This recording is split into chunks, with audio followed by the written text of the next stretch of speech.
Welcome to managing your deep chest freezer. If you're a truly lucky person, you'll own a big freezer like this.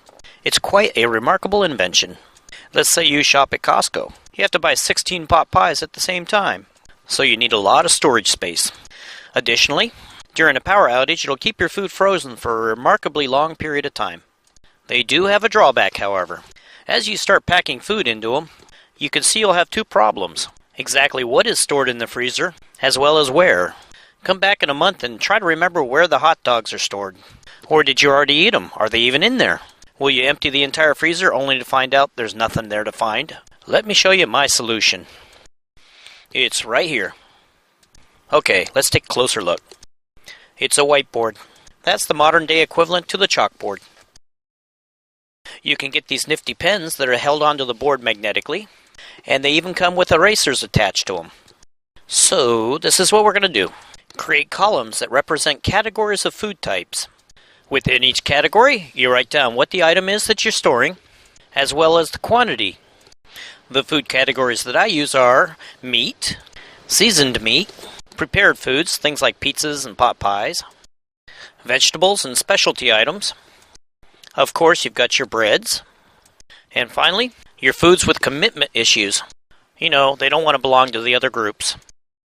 So now we know what's in the freezer. How do we tell where it is? Well, that's easy. Let's head back up to the whiteboard. This is fun. It's just like being in school. You're in geometry class. Remember this cube? Well, the cube represents your freezer. We just cut up the cube into slices and label each slice with something that's meaningful. You'll see you have one chicken enchilada, and it's located at L. Head back over to my cube, and I see L is on the left-hand side of the freezer. As I make this video, I just figured out a better way of doing it.